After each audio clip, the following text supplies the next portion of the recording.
Today we want to go over just a few of the rules related to apostrophes and their use for showing possession of something. So you've got a noun that possesses something else and you want to show possession.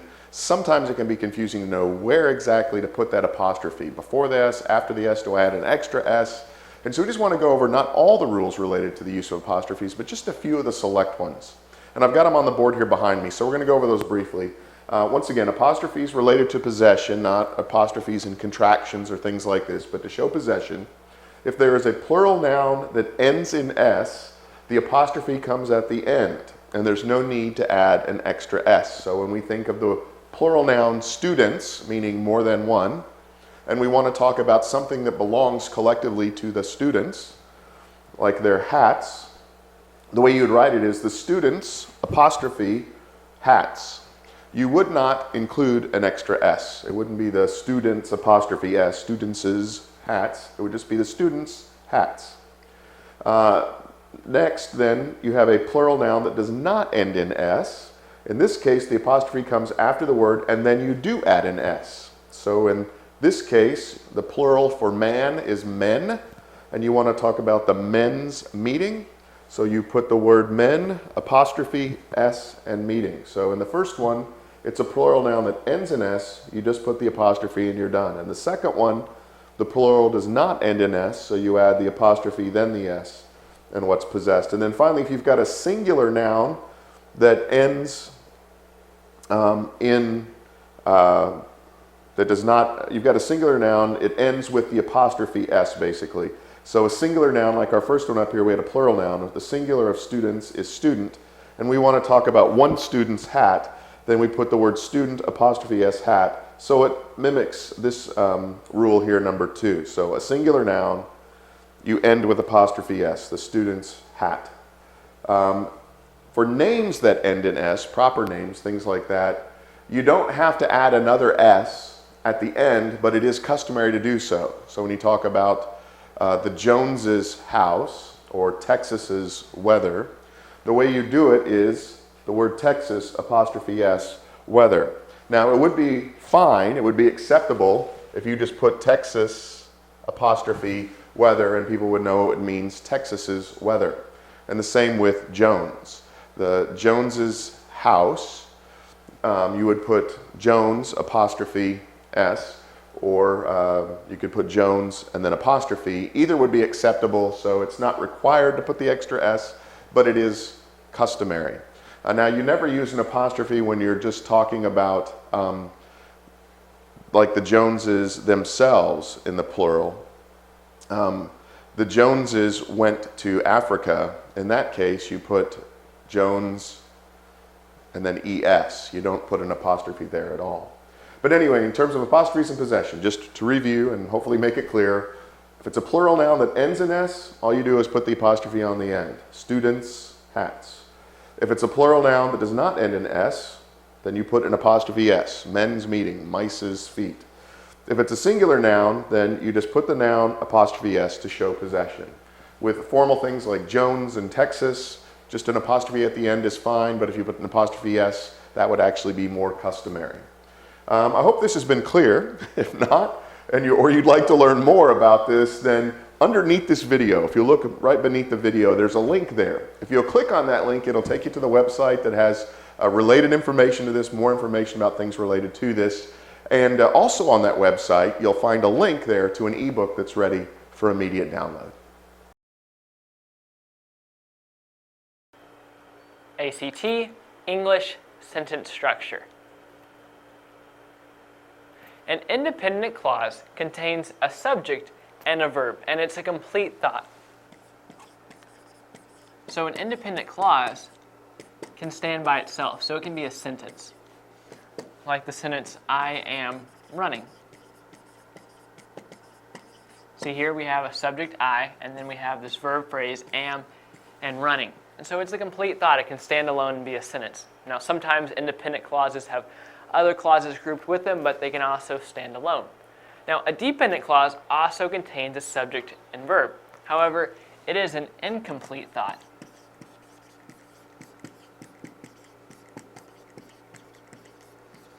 And so we can take this independent clause up here and just add the word because to it, and it becomes a dependent clause. Because I am running still has a subject and a verb, but now we have the word because, and so it's a dependent clause. It's not a complete thought. You can't just say because I am running. You need something to go with it, like because I am running, I can't come to the meeting. And so that would be a complete sentence. So that's what a dependent clause is. Now, a noun clause can be a subject, a direct object, which I will abbreviate DO, an indirect object, abbreviated IO, or an object of a preposition. So a noun clause can begin with WH question words like what, which, when, where, who, or whom, and question words like how or if. Now, an adjective clause modifies a noun or pronoun.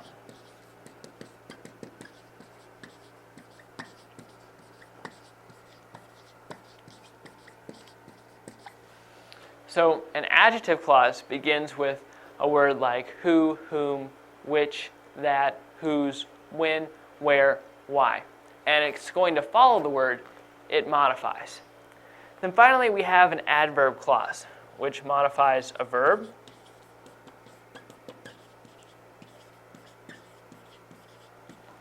an adjective,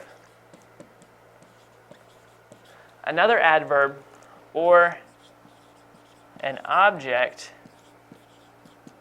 of a preposition. Now, an adverb clause begins with a subordinating conjunction, such as after, because, since, unless, etc. And an adverb clause answers the question when, where, why, how, or to what degree, or under what condition. So that's a look at some different types of clauses.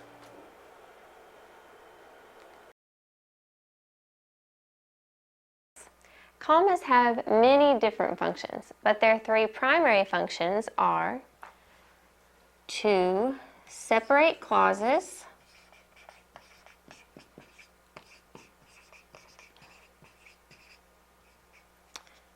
join independent clauses,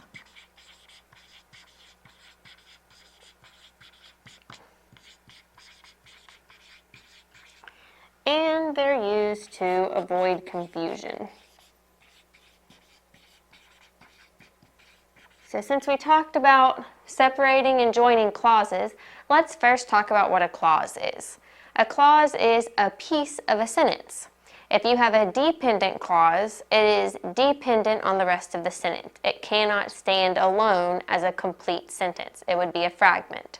If you have an independent clause, it would be able to stand alone as a sentence. It would be independently a sentence on its own. So dependent clause can't be a sentence by itself, depends on the rest of the sentence.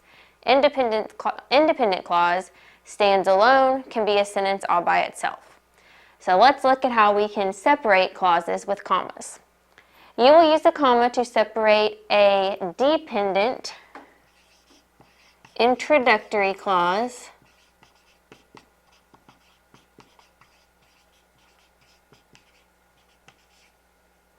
from an independent clause. So one way that dependent clauses are used is as an introduction to a sentence. For instance, before the game, Jimmy ate a healthy breakfast. We use this comma to separate the dependent clause. So before the game is dependent.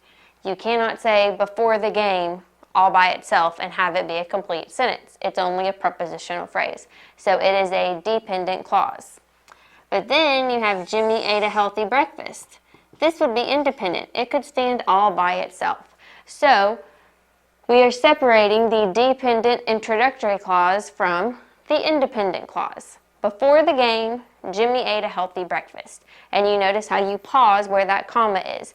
And a lot of times, that's why a comma is there, to get you to pause so that your sentence makes sense as you're reading it, either to yourself in a book or aloud to someone else. So, dependent clause as an introduction needs a comma. Now, let's look at if we kind of switch the order of the sentence up. Jimmy ate a healthy breakfast before the game. When we put before the game at the end of the sentence, we don't need to have that comma anymore. We only needed the comma whenever we wanted to pause to let people know that before the game was separate and to realize the action was happening after that. So Jimmy ate a healthy breakfast before the game. Here we didn't actually have to put a comma because the independent clause came first.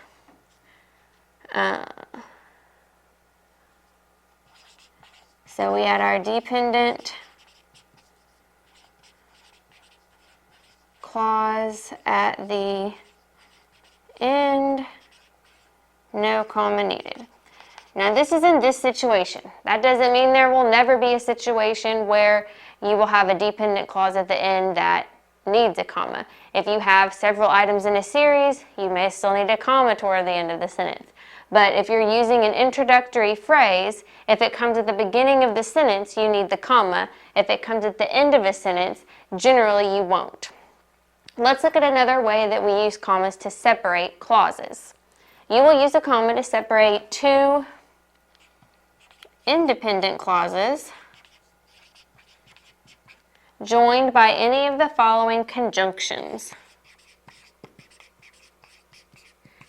And a conjunction is basically a connector word. And, but, or, for, nor, so, and yet are common conjunctions.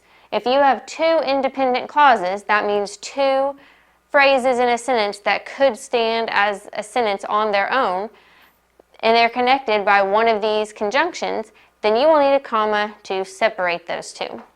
We are going to the movies, or we are going to a nice restaurant. So here's our conjunction, or. We are going to the movies is an independent clause. We are going to a nice restaurant is an independent clause. So the comma is needed to separate two independent clauses. Now, let's look at if we combine this sentence a different way. We are going to the movies or to a nice restaurant. Here, we have that or, which would be a conjunction, but let's look. We are going to the movies is an independent clause. To a nice restaurant is dependent. To a nice restaurant cannot stand by itself. We don't have a subject in that clause.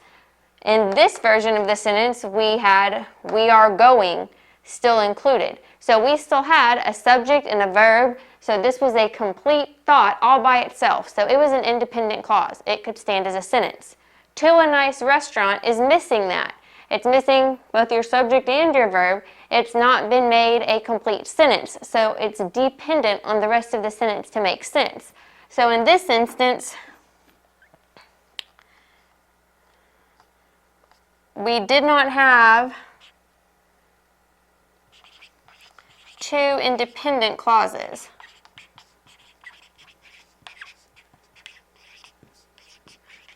So no comma was needed.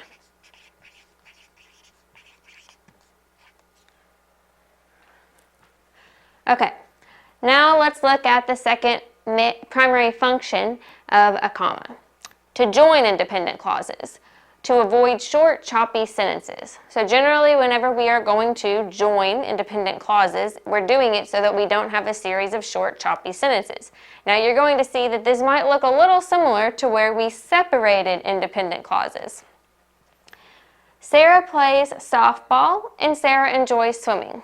Okay, and this one we had an independent clause, or a conjunction, and an independent clause. Let's look at the next version of this set of clauses. Sarah plays softball, runs track, and enjoys swimming. So Sarah plays softball. This is independent, runs track, is dependent. We have our conjunction and enjoy swimming is dependent. Yet we still had those commas. And then let's look at the last version. Sarah plays softball, Sarah runs track, Sarah enjoys swimming.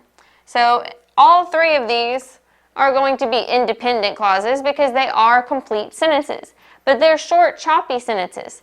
Sarah plays softball, Sarah runs track, Sarah enjoys swimming. We keep hearing Sarah over and over, and these sentences are short. We can combine them to make it a smoother flowing sentence. So you could have two independent clauses joined by a conjunction like we did up here, and then you would use that comma to separate them. But you are still joining multiple sentences when you do that. So you're using those commas to separate the clauses, but you are using them to also join two sentences into one. So Sarah plays softball and Sarah enjoys swimming. So here we used our comma to join these two independent thoughts. Sarah plays softball, runs track, and enjoys swimming. Well, we had dependent clauses here, but we still had a conjunction. The reason we're going to put commas here is because you've got three or more items in a series. If you list three or more items or clauses, activities in a series, you're going to separate them with commas. So the reason we're using it here is to separate three or more items in a series. Here we were using it to separate two independent clauses. And then at the end we had no commas. We just had three complete sentences, which basically equaled three independent clauses. So we had to find ways to combine them. So we could combine all three into one sentence, and we could use our rule of using three or more commas in a series to join these different independent clauses, or we could use our rule of separating two independent clauses with a comma and a conjunction and keep two independent clauses instead of separating it up and making it dependent clauses but three different activities in a series. We could say Sarah collects bananas, apples, and tomatoes. We would have to put commas in that series too. Sarah collects bananas, comma, tomatoes, comma, and apples. So when you have three or more items in a series, you have to put your commas to separate them. This is going to be helpful when you're combining different ideas to be able to join independent clauses and in other instances. If you have just two sentences that you would like to combine, you can do so using a conjunction and a comma. As long as it's still an independent clause on each side, you will need that comma. Let's look at the third primary function of a comma. They are used to avoid confusion. I want to eat chicken, broccoli, and corn for dinner. Without a comma in this sentence, it sounds like you're saying you want to eat chicken broccoli. Well, you probably don't know what chicken broccoli is, and that's because it's not a real food. What would make more sense is if we said I want to eat chicken, comma, broccoli, comma, and corn for dinner. Then you would be telling someone you would like to eat chicken, broccoli, and corn. 3 items, not chicken broccoli, which makes chicken look like an adjective to broccoli. Now, this comma here in a series, if you have 3 or more items, the comma immediately before and is optional. Some people like the way it looks, some don't. I like the way the comma looks. It helps me feel more organized when I'm writing, so I always put it in. But you definitely need this comma because otherwise the meaning of your sentence is unclear and you would not be avoiding that confusion that commas are supposed to help you avoid. Let's look at the next example. Before we eat, our dog has to eat. This doesn't make sense. Before we eat our dog, you're not going to eat your dog. But if you're reading this sentence quickly, without a comma there to slow you down and make you pause, you don't read it correctly. you would have to read it a second or third time to get what the author's meaning actually was. So you would say, before we eat, our dog has to eat. And maybe this is so that your dog isn't going to bother you while you eat. If your dog's already eaten, then you can eat happily. So before we eat, our dog has to eat. And this is one of those dependent introductory clauses like we talked about up here. We use it to separate, we use a comma to separate clauses, and that can also avoid confusion. So you see how some of these rules tie in together. Commas in a series, commas in a series. Introductory clause being separated from the independent clause that is the rest of the sentence. Dependent clause separated from independent clause. So a lot of the rules of commas may overlap a little bit, but these are three of the primary functions you're going to see commas used for. That doesn't mean you won't see them used any other way. They're also used geographically if you're talking about a city inside of a country or inside of a state. If you're talking about dates or times, then you may also use commas. Commas are used in people's names sometimes if you're putting a junior or a senior. So these aren't the only times you're going to see commas, but in writing, these are the primary functions in which you are going to see commas used. We use abbreviations on a daily basis, but it's important to know when you can and can't use abbreviations. So we're going to look at some examples of times when it is okay to abbreviate. Titles before names are okay to abbreviate, like Mr., Mrs., Doctor, and Professor. Just make sure you put a period after the letters, and then you can insert this abbreviation before the person's name. Now, if you found the abbreviation, or you would not use the abbreviation Doctor or Professor, if in the middle of a sentence, like if you said, I saw my doctor, you would write out the word doctor, not just abbreviate it. But if you actually were talking about seeing your doctor and there was a name attached to the abbreviation doctor, then it's okay to use the abbreviation, like I saw Dr. Smith. So basically the rule is there, if there's a name attached to the word doctor, it's okay to use the abbreviation. But if there's no name attached to doctor, then you should not use the abbreviation. All right, there's other things we can also abbreviate, like the names of countries that are very common, like the USA. And you notice here we're using it without periods because the abbreviation is so common. But when you use the abbreviation US, it's good to put periods. There's other things to become in contact with daily that we have abbreviations for, and the abbreviations are so common that we really don't need periods in between the letters, like DVD. Because that's used so common, we don't need periods in between it. Or LBJ, because that's a famous person, we don't need periods in between it. Now there also are postal abbreviations for states. Like if you think about New York, the postal abbreviation is NY. Louisiana's is LA, and Alaska's is AK.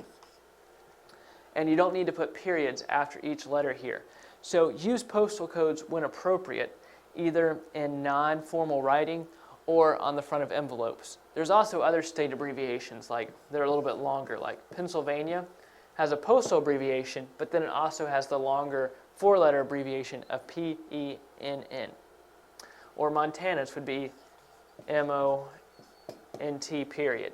So you need periods after those abbreviations, and there's really not much use for these because you don't put them on the front of letters, so you just use these in informal writing.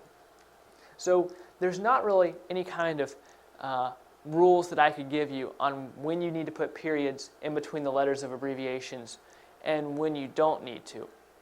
It's really up to you, and just use your discernment as to whether or not this is a very common abbreviation or whether it's not a very common abbreviation.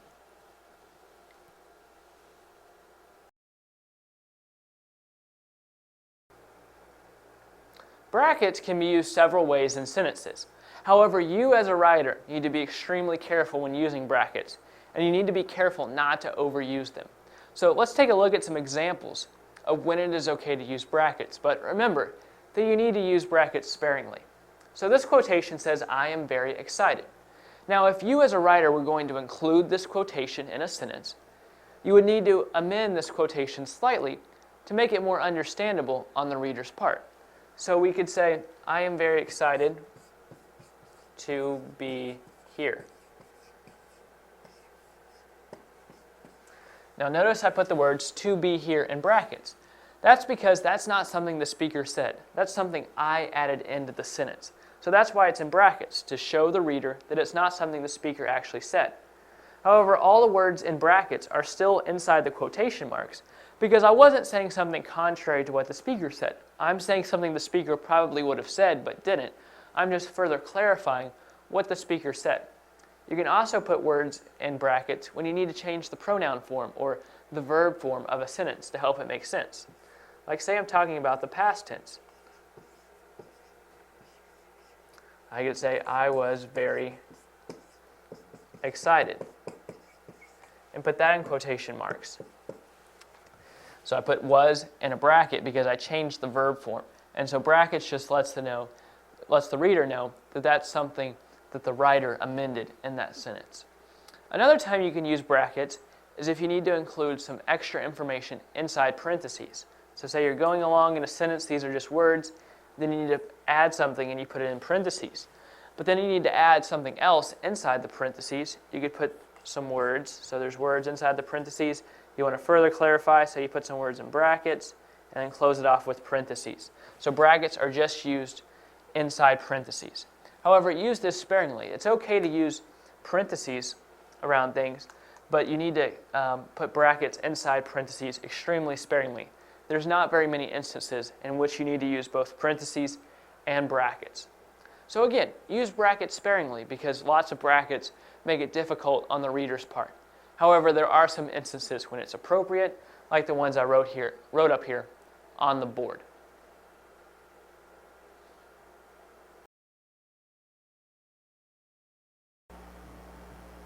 It is important to capitalize certain words according to grammar rules. Because when you don't follow grammar rules and you capitalize a word you shouldn't, or you don't capitalize a word that you should, it becomes distracting to the reader because they may know that specific grammar rule. And capitalizing certain words helps the reader follow along with your train of thought because it may help them realize when a sentence is beginning or when you're talking about a person's name. So we're going to look at this passage and identify the capitalization errors. So starting out, we're looking good. Then we go to the word January, and we see the J right there. The J is small, and it should be big. So that's one thing we should capitalize, months.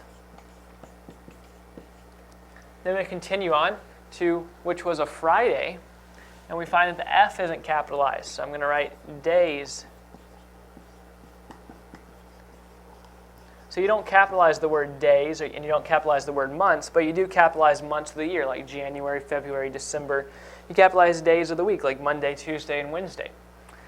And then it says we went to the Museum of Science on a class trip. So museum and science both need to be capitalized because this is a specific place. You don't capitalize of because it's not an important word. So you need to capitalize museum and science.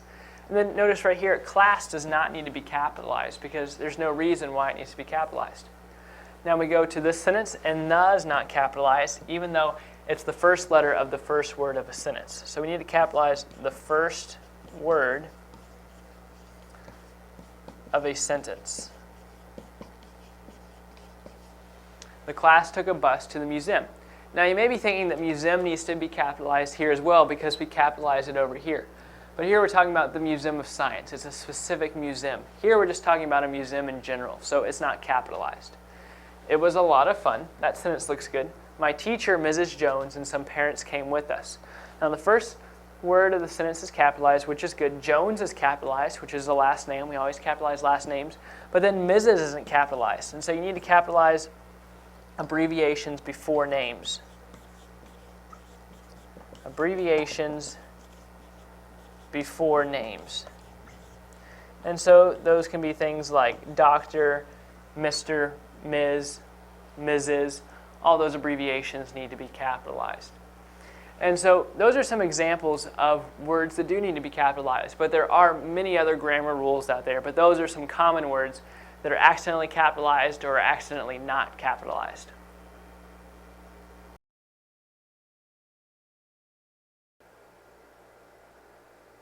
Dashes have two main functions. One, they can be used in place of commas in order to set off a certain part of the sentence. Or two, they can be used to show a pause in a quotation. So let's take a look at the first use. Two states on the West Coast, Washington and Oregon, have amazing weather. So right here, Washington and Oregon could be omitted from the sentence. So try reading the sentence without Washington and Oregon in the sentence. Two states on the West Coast have amazing weather. That sentence still makes perfect sense. So Washington and Oregon is just extra information. So what's one way you can set off additional information? Through the use of commas. So we could just put a comma right here after coast and a comma right here after Oregon. But in this case, the writer chose to use two dashes. So here, the sentence reads, two states on the West Coast, Washington and Oregon, have amazing weather. So here, you pause and where the dashes are. Just like you would pause when you see a comma, pause where the dashes are. So it's two states on the West Coast, Washington and Oregon, have amazing weather. So that's one way to use dashes, just to set a certain part off of the sentence from the rest of the sentence. Now also dashes can be used to show a pause in a quotation. Like right here, go to the left, turn right. So right here the speaker is telling the driver to go to the left, and then they pause for a second and realize that they actually need to go to the right, so they're saying turn right. So the dash right here is showing that the speaker thought for a minute, because otherwise the sentence wouldn't make sense without the dash, because the sentence would just read, go to the left, turn right. So the dash is needed here to show the reader that the speaker paused, thought about it, and then changed their mind.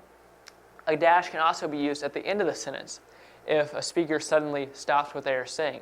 So it could be like, I was headed this way, then there's a dash, and then it could be Jim froze in fear when he saw the bear. So dashes can also be used at the end of a quotation. So just remember the two main ways that dashes can be used. Dashes aren't used very often, so use them sparingly and only when needed.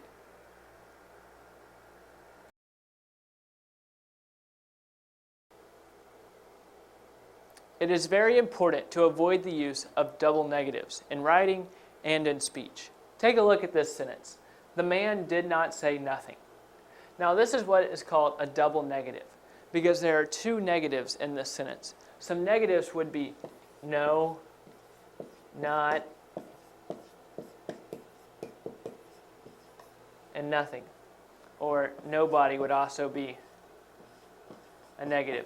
Notice here what these all have in common. The letters N-O, no, no, no, no. Now there are some negatives that don't include no, but many do.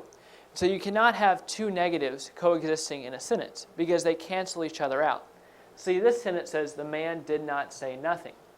So basically, this is saying, if you take out the word not, it's saying the man did say nothing. So the man did not say anything. But if you put the word not in there, you're saying the man did not say anything. So you're saying that the person actually did say something. If you didn't track with me there, that's okay, because that's the problem with double negatives. They're confusing. So the correct way to write this sentence would be, the man did not say anything. Notice how I corrected this sentence. I was able to leave the sentence pretty much intact. I just changed the N-O here to anything, right here to any, from nothing to any, and that makes the sentence make more sense. Another way to do this would be to say the man said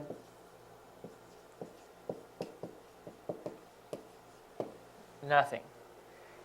Here you have the subject of the sentence and then the verb, and you're saying that the person said nothing. So there's only one negative in that sentence. So those are two possible remedies to the problematic double negative sentence right there.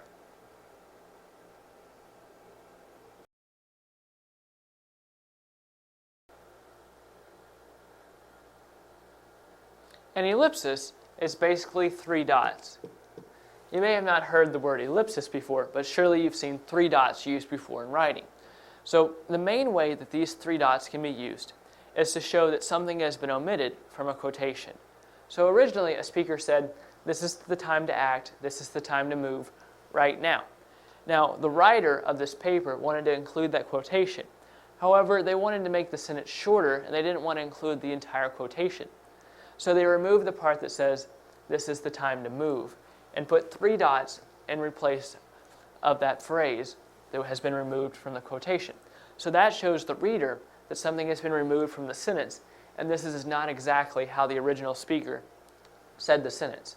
So sometimes 3 dots can take the place of a paragraph or a few sentences, or sometimes it just takes the place of a word or 2. So the important thing is not that you remember the term ellipsis, but just that 3 dots, when in a quotation, shows that something has been omitted from that quotation.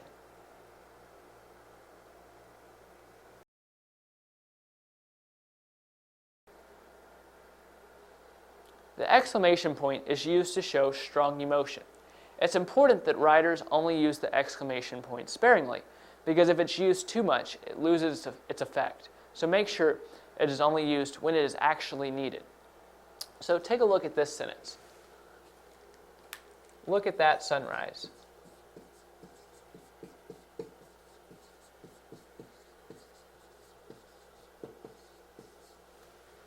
So basically here it depends on how the writer wants to convey this sentence.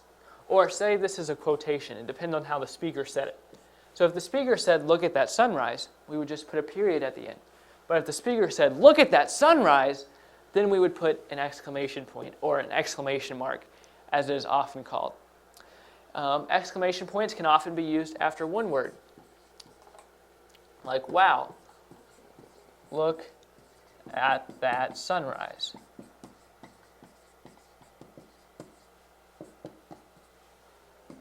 So here the exclamation point is used twice because the speaker said it with lots of emotion. Now, if it's not a quotation, then it just depends on how you as the writer wants to convey a message. So if you want it to be very subtle, you just add a period to the end of the sentence. But if it's a strong point that you want to show the reader, then use an exclamation point to help that sentence stand out. But remember that many times an exclamation point is seen as being used to show that the speaker or the writer is yelling. So if you use lots of exclamation points, then the reader feels like the writer is always yelling at them. An exclamation point can often be used in place of a question mark. So, like, take a look at this sentence. What is going on?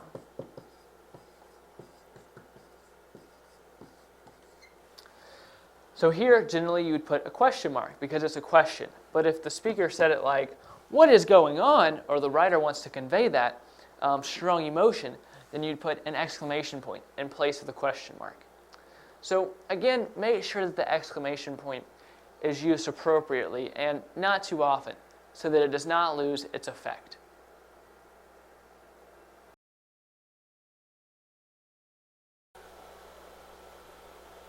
The introduction will always come at the beginning of an essay. The introduction is extremely important, okay? When someone's reading your essay and they start to read the introduction and your introduction is poorly written, they may stop there and not even read the rest of your essay. So remember that the introduction is going to be read first. So basically, you want to make a good impression with your introduction. Okay? And also, if someone is going to read your whole essay no matter what, like say they're going to grade your essay, okay, when they read your introduction, that's going to give them an idea of what the rest of the essay is going to be about. If your introduction is poorly written and poorly constructed, they're going to go ahead and expect your essay to be poorly written and poorly constructed. So try to make a good impression with your introduction. If it's really well composed and constructed, the teacher is automatically going to assume the rest of the essay will be that way. Your introduction is going to contain your thesis statement. Your thesis statement is what the whole essay is going to be about. So it makes sense that that comes in the introduction at the beginning of the essay so that the reader has an understanding of what your essay is going to be about. The introduction also tells what the essay will cover. It gives the reader an idea of what is to come. It sets the stage for the rest of the essay. And then finally, it contains an explanation or a summary.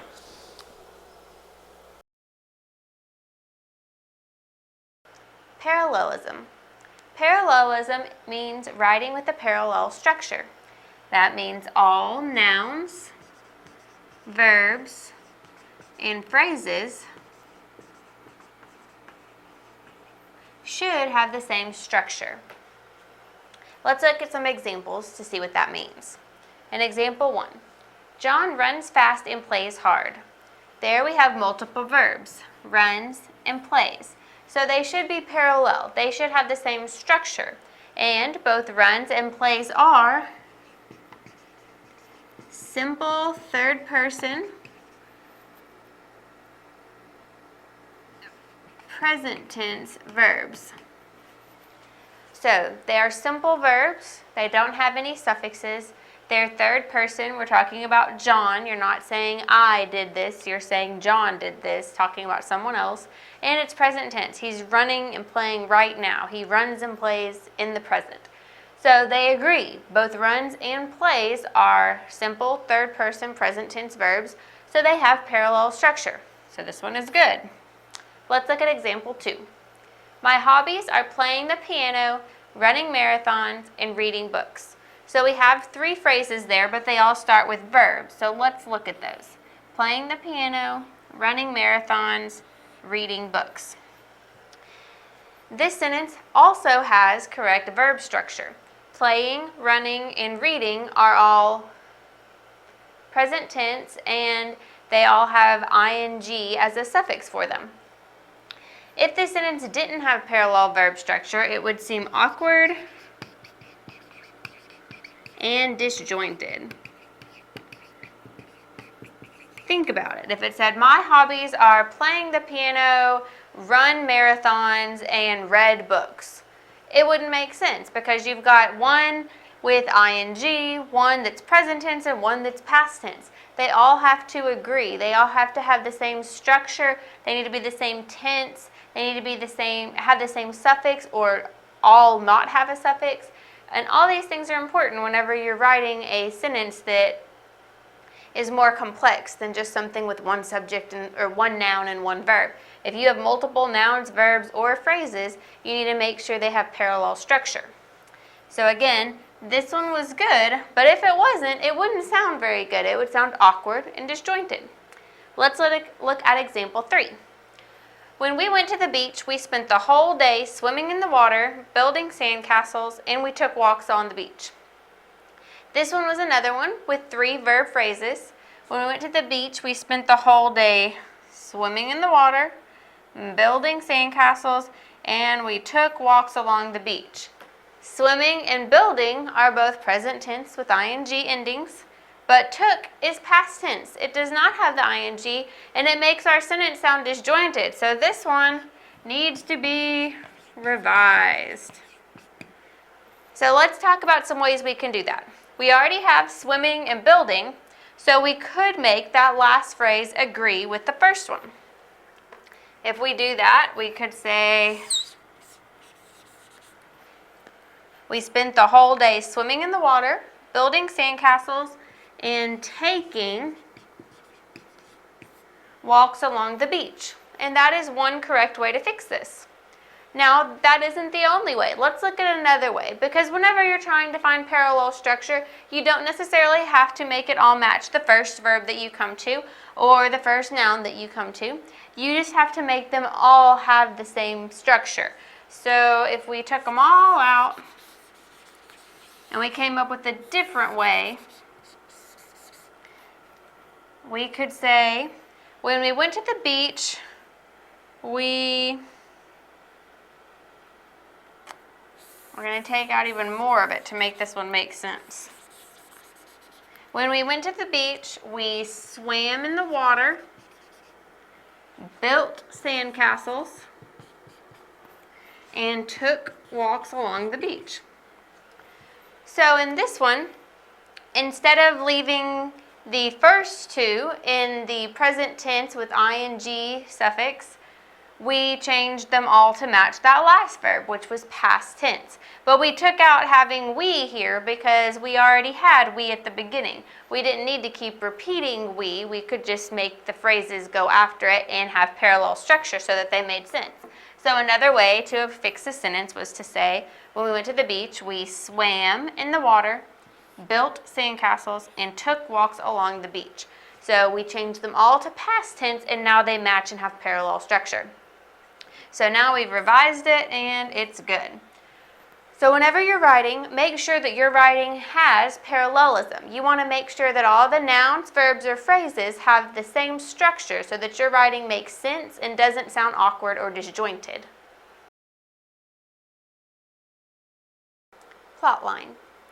Every plotline basically follows the same stages: introduction or exposition, the rising action, conflict, climax, falling action or denouement, resolution or conclusion. In the introduction, it's going to set up the plot and tell you what the story is about.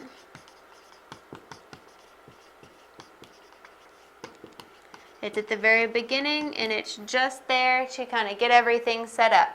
And on this diagram that can represent plot, you might call this a plot diagram. Your introduction would be here. Your rising action is everything leading up to the conflict. All the action leading up to your conflict. So everything that happens before you find out what your conflict is going to be rising action. And you can see how it rises up the slope of this plot diagram. Now your conflict is going to be your main problem.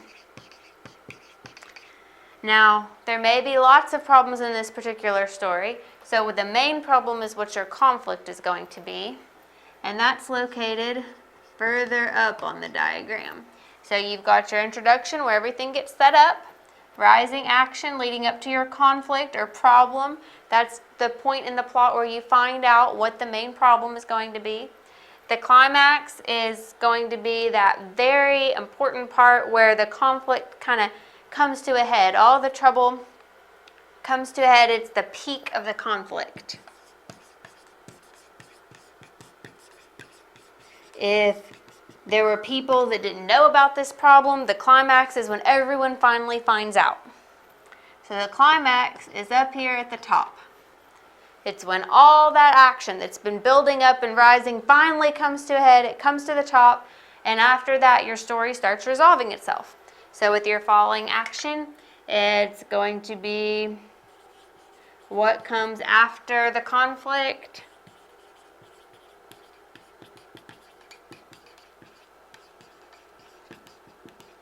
The beginning of a resolution. So things start to resolve themselves. We've got our falling action, and it's going to fall the same way our rising action began.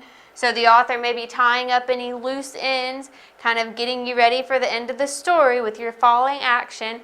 And then we've got the resolution or conclusion.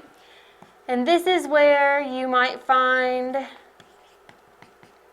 you will probably find, because sometimes the author leaves you wondering, but you will probably find a solution to your conflict. So whatever that main problem was, your resolution is usually going to contain your solution to that. And that's going to be over here at the bottom. Your resolution or conclusion. So whenever you're going through a story, it's usually going to follow these main stages. You're going to start with the introduction, where all of your plot information is set up. You kind of know what your story is about. You've got rising action, you've got characters interacting, you've got the plot building, and then you get to the conflict. You get to a problem. And after that, it's about how the characters are going to solve the problem. And you get to the climax where everyone now knows about the problem. It's the very peak of the conflict. And after that, you've got your falling action. Everyone is kind of wrapping things up. They're fixing the problem, however they decided to fix it after the climax. And then in the resolution, you find out what that solution is most of the time. And any loose ends are wrapped up finally in that resolution. Sometimes you will have an author who leaves some questions hanging.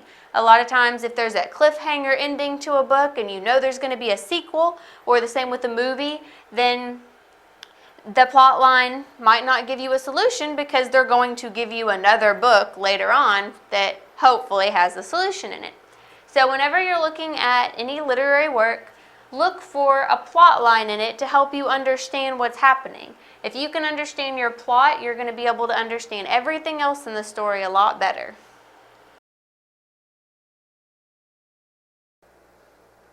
A question mark is used at the end of any sentence that is a question. So like in this sentence, it says, "Where are we?" This is a question, so there's a question mark at the end of the sentence. Question marks are also used in quotations that ask a question. So right here it says, "Is dinner at 6 p.m.?" So there's a question mark at the end of the quotation because the speaker is asking a question. Notice though that there's not a question mark at the end of the sentence. There's just a period.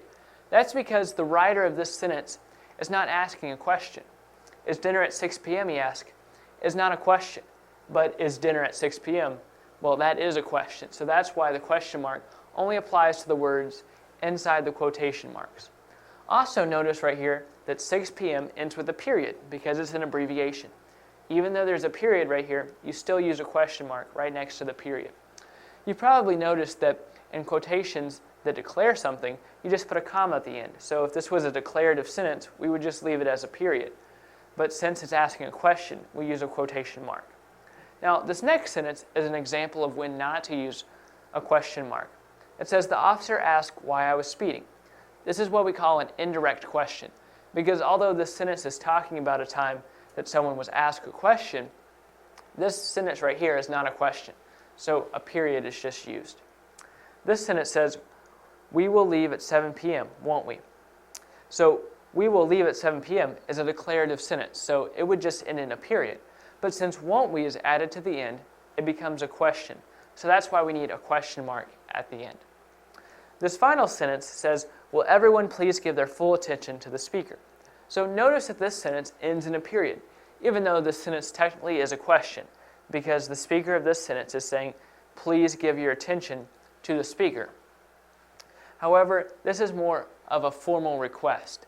The speaker of this sentence is not saying, is not asking for a response. They're not saying, "Will you please be quiet?" and people are going to say, "Yes, we will be quiet." It's more of a formal way of saying, "Be quiet because the speaker is talking." So in formal requests, especially long formal requests, a period is used at the end of the sentence instead of a question mark.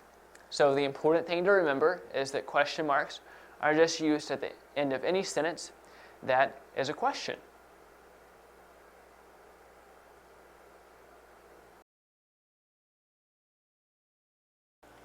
Quotes. Quotes provide good support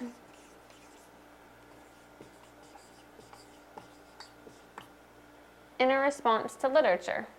Now, there are several ways you can use quotes to provide good support in a response to literature. One way would be to pull out a quote and discuss whether you agree or disagree with it.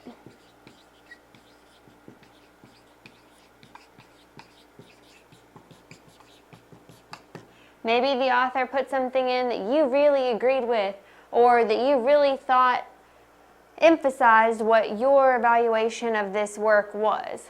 Or maybe you really thought the author meant something whenever they were writing, that they had a certain theme they were trying to get across, and this one quote just really contradicted that. So maybe you want to disagree with that quote. Another thing you can do is use a quote to make a connection to another piece of literature.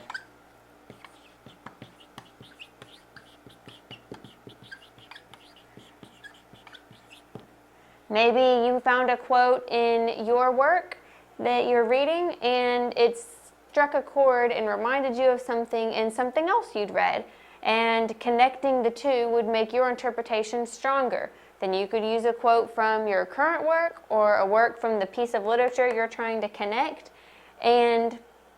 or you could use a quote from both of them to show the connection between the work you're responding to and the work you're trying to connect. Show how they're similar, show how they're different. make sure it's helping support your interpretation, your response to this work, because the whole point of embedding these quotes is to support your response. So make sure what you're showing is supporting what you're trying to get across to the reader. And one other way you can use a quote is to discuss characterization or plot. Maybe there's one area where a character says something that really shows that they are not a very nice person, that though they do a lot of things, deep down they're manipulative, or they're trying to just get ahead in life. Or maybe you have a quote that shows that someone you thought was not such a great character really is kind and just misunderstood. You might want to pull out that quote and discuss it if it's going to support your response. Also, you could look for something that supports the plot. You don't want to just find a quote that says something that happened in the story, unless it's a major event or it kind of gives a moral to the story and explains why the plot was laid out the way that it was. You want something that's going to overall support your response. So these quotes aren't just being pulled out because you liked them. You're getting them out because you can agree or disagree with it. You can connect it to another piece of literature, or you can discuss characterization or plot. And whenever you're doing any of those things, it's going to support your response, your position on this work. So, quotes are going to make your response stronger. This is why we want to use them. They make your response stronger because they root your response in the text. Instead of it just being something that came out of your head, something that you thought of all on your own, you're showing that it's something that came from the text. It's something that you found in this work, and it supports what you're saying, what your response or interpretation is. So when you're using quotes, make sure you're using them responsibly. You're using them to actually make a point and support what your response to literature was.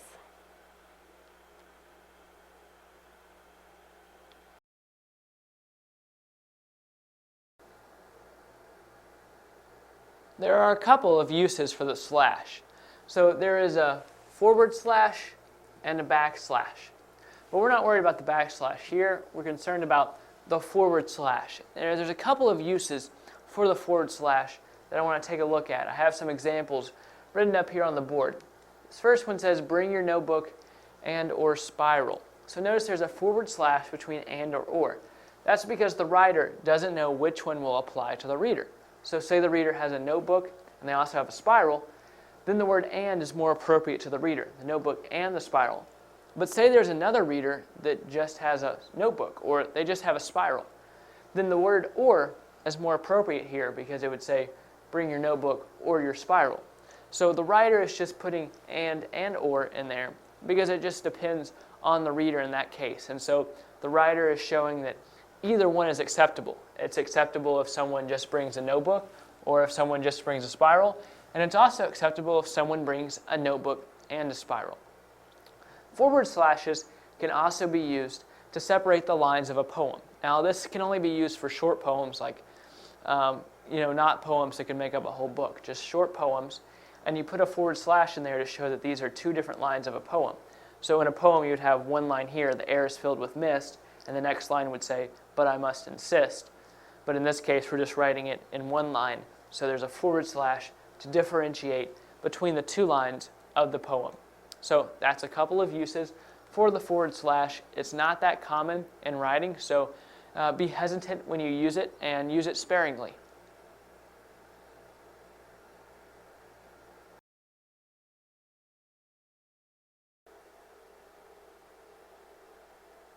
A subject, along with a verb, completes a sentence. Every sentence must have a subject and a verb.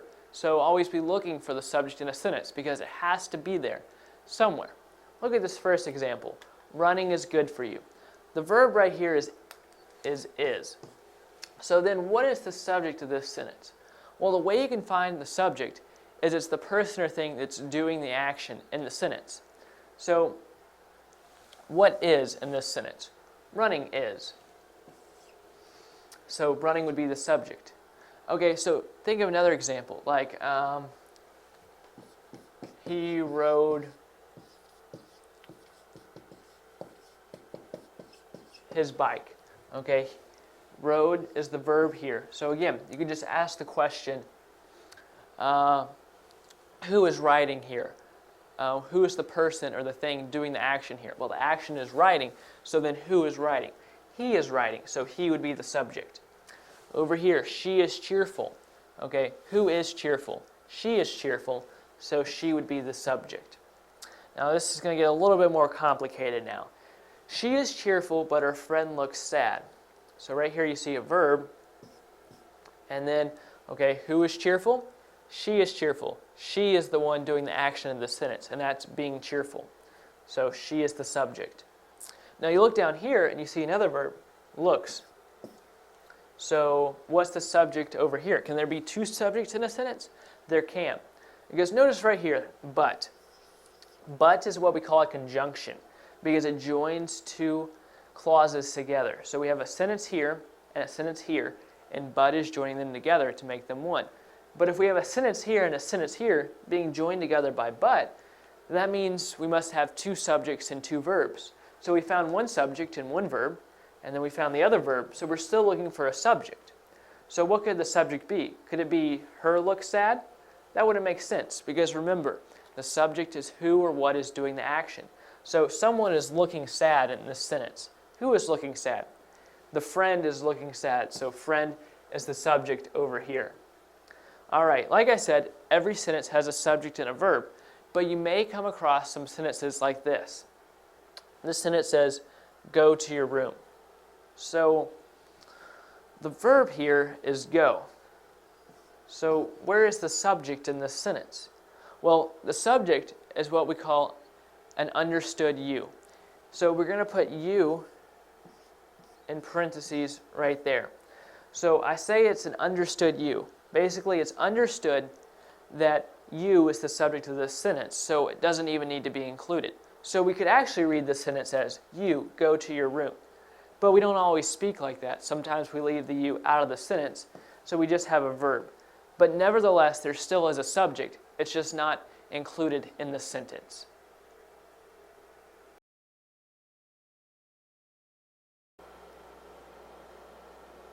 A suffix is a part of a word that is added onto the end of a root word and cannot stand alone. So many times in a word, you have a prefix, a root, and a suffix. And so the prefix, the root word, and the suffix all combine to make one word. Now sometimes you only have a root word, sometimes you just have a prefix and a root word, and sometimes you just have a root word and a suffix, and sometimes you really just have a prefix and a suffix. But you're never just going to find a prefix, and you're never just going to find a suffix. It has to be paired with something else. Now a suffix has a meaning of its own, and so it changes or enhances the meaning of the root word that is added to it, and so it forms a new word with a little bit of a different meaning. So we have the word happy. Now we also have a suffix, which is N-E-S-S. Now this line right here means that it's a suffix. If the line was after the word, it would mean that it's a prefix. But right here, this means it's a suffix, meaning the root word comes before it. So now if we combine happy and ness, we get the word happiness. And so we know what the root word means. We know what it means to be happy or joyful. But ness right here means the state of. So the suffix right here changes the meaning of happy to mean the state of being happy. So you can say that person is experiencing happiness. You wouldn't say they're experiencing happy, but you would say they're experiencing happiness. Now, think about the word geometric. You may not even be familiar with this word, but you're probably familiar with some of the parts of it. So we have geo, which is the prefix right here, and so that means earth. So I'm just going to write that right here. Geo means earth. And then we have this right here, metri, which means the measure of. It's kind of similar to the word meter.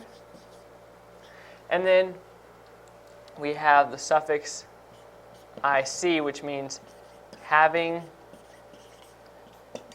to do with. So we can come up with a definition here that means having to do with measuring the earth, because we have these definitions of the parts of the word, so we combine it into one approximate definition. Now, if you were to look up this word in the dictionary, you would find that the dictionary definition is of or relating to the branch of mathematics that has to do with measuring points, lines, and angles. So by using the definitions of each section of the word, we weren't necessarily able to define exactly the definition of this, but we were able to get a general idea. Now, think about the word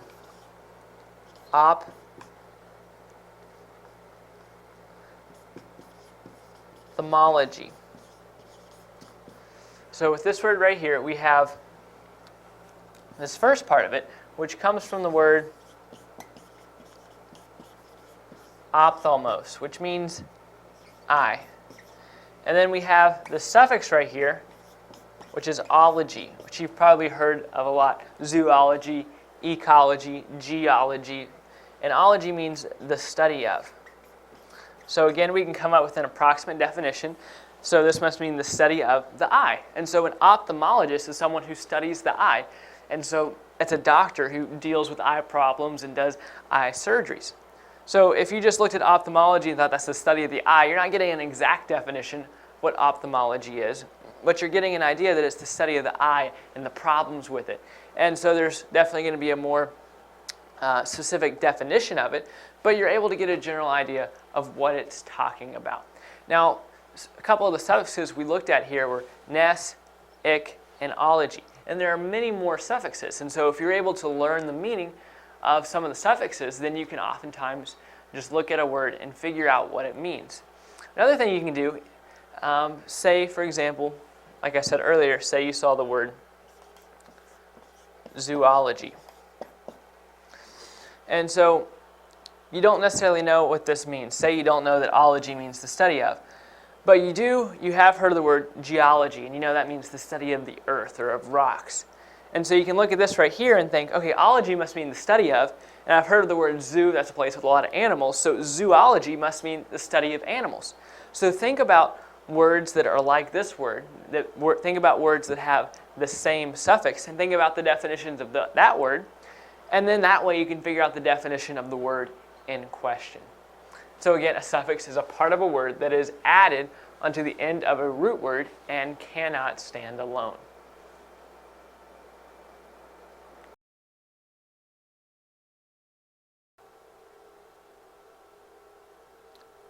Verbals are words that look like verbs but are not playing the role of a verb. Take a look at this example sentence. The smell of the flowers reached my nose. What is the subject of this sentence? Well, our first impulse would be to say that flowers is the subject because it's right next to the verb reached. In fact, I'll underline reached twice because it's a verb. But flowers is not the subject of the sentence because the flowers don't reach my nose. The smell reaches my nose. And this may confuse you because you think smell is a verb. But in this case, smell is actually a noun, and it's playing the role of the subject of the sentence in this case. Now think of another sentence, like I smell cake. In this case, I is the subject and smell is the verb. So the word smell can play different roles. In this sentence, it's playing the role of a verb. But in this sentence, it's a verbal, and it's playing the role of a noun and as the subject of this sentence. Look at another example. Swimming is enjoyable. Here the verb is, and the subject of the sentence is swimming, but swimming could also be the verb of a sentence. But in this case, it's a verbal, so it's playing the role of a subject. Verbals can also be the object of a preposition, like this sentence, I am not pleased about going. So I is the subject, and am and pleased is the verb, about is a preposition, and going is the object of the preposition. So I is the subject, am and pleased are the verbs. So then what is going if going is not a verb? Well, about is a preposition, and every prepositional phrase and every preposition has an object of the preposition. So going is the object of the preposition. Why is it the object of the preposition? Because it further explains the preposition. Now look at this sentence. I hate taking my medicine. I is the subject, and hate is the verb. Now, the temptation here is to think that taking is the verb, or that hate taking collectively is the verb phrase. But hate is the only verb here. Taking can sometimes play the role of a verb, but in this case, it's a verbal, and so it's the object of the verb. That's the role taking's play. That's the role that taking is right there. It's the object of the verb. All right, last example. Listen to the soothing music. Listen's the verb. So soothing is not the verb. So what is soothing doing right here? Well, soothing is describing the music because it's telling you more about the music. It's describing the music. It's telling you that the music is soothing. So what is music? Well, music right here is just a noun. So soothing is describing music, and any word that describes a noun is an adjective. So here, soothing is playing the role of an adjective. So remember, a verbal is just a word that looks like a verb, but is playing a different role in the sentence.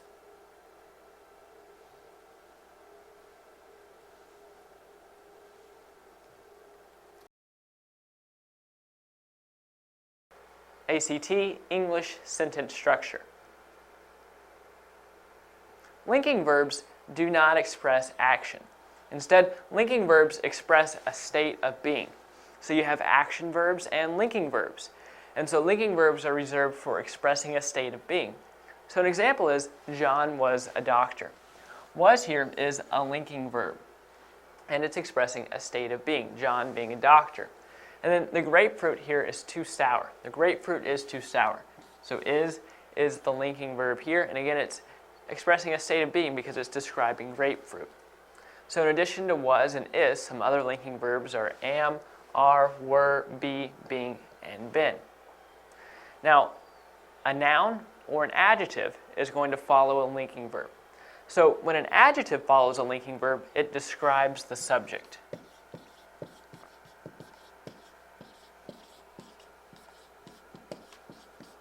So an example is, this fruit is mushy. So we already know that is a linking verb. And so we look at the word following the linking verb, and we know it has to be a noun or an adjective. And we know that mushy is an adjective, and so it must be describing the subject. And sure enough, mushy is describing the subject, which is fruit. Now, when a noun follows a linking verb, it renames the subject.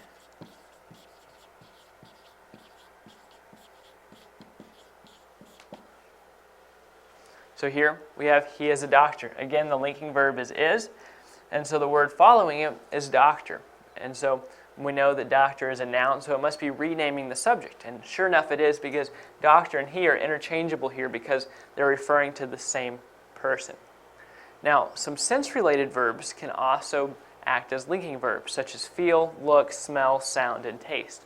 And then there's some other verbs in general that can sometimes act as linking verbs, like appear, become, grow, and seem.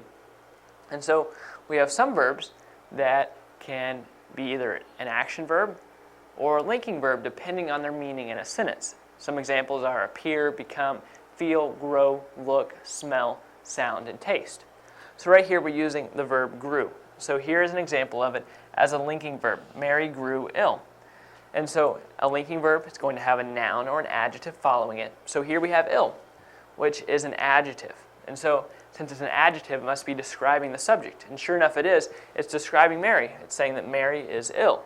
Now here we have an action verb. We grew tomatoes. It's the same word, but this time it's acting as an action verb.